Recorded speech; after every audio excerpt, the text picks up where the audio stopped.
ఇవాళ ఈ ధర్నాకు మీరెందుకు రాలేదు అని నేను బీఆర్ఎస్ వాళ్ళని అడుగుతున్నా.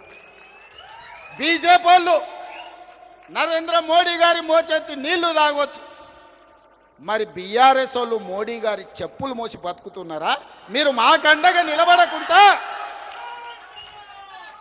నిన్న ఓ సన్నాసి మాట్లాడతాడు, ఎన్నికల కమిషన్ కలవనికి వచ్చిన ఢిల్లీకని రేవంత్ రెడ్డి జంతర్ మంతర్ల డ్రామా చేస్తున్నాడు. నేను అడగదలుచుకున్న మా బలైన వర్గాల సోదరులు, అయ్యా మన దీక్ష వాళ్ళకు ఒక డ్రామాలాగా కనిపిస్తుంది. ఆయన పేరే డ్రామారావు. డ్రామా నీ ఇంట్లో ఉంది, నీ ఒంట్లో ఉంది, నీ రక్తంలో ఉంది, నీ పేరులో ఉంది, మీ మొత్తం కుటుంబమే డ్రామాలేసి బతికే కుటుంబం మీది.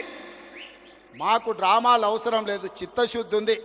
అందుకే ఫిబ్రవరి 4, 2024 నాడు మొదలుపెట్టి ఫిబ్రవరి 4, 2025 నాడు సరిగ్గా 365 రోజుల్లో బలైన వర్గాలకు సంబంధించిన ప్రతిపాదన నుంచి బిల్లు ఆమోదం వరకు సంవత్సరం తిరిగే లోపల చేసి 100 సంవత్సరాల సమస్యకు ఒక్క సంవత్సరంలోనే పరిష్కారం చూపించిన మంత్రులందరి వేదిక మీద ఉంది. నువ్వా దిక్కుమాలినోడా మా చిత్తశుద్ధిని ప్రశ్నించేది?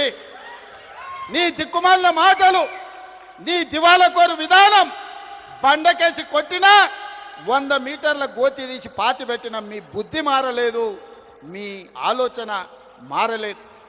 అందుకే ఇవాళ మీ ఇంట్లోనే చక్కగా లేరు. ఒకరు బీసీకి అనుకూలం అంటే ఇంకొకరు వ్యతిరేకం అంటారు, మూడోగా ఆయన మధ్యస్థం అంటారు. నేను అటు కాదు, నేను ఇటు కాదు అంటాడు. ఈయన ఈ అటు ఇటు కానోడు కూడా నా గురించి మాట్లాడతాడు. అందుకే మిత్రులారా, ఇవాళ మన చిత్తశుద్ధిని ఎవడు ప్రశ్నించలేడు. ఇవాళ తెలంగాణ మోడలే దేశానికి రోల్ మోడల్ అయ్యింది. ఇవాళ ఈ తెలంగాణ మోడల్, ఈ కులగణన, ఈ జనగణన, ఈ 42% రిజర్వేషన్ దేశ రాజకీయాలలో సునామీని సృష్టించబోతుంది. ఆ సునామీలో ఎన్డీఏ బంగాళాఖాతంలో కలవబోతుంది.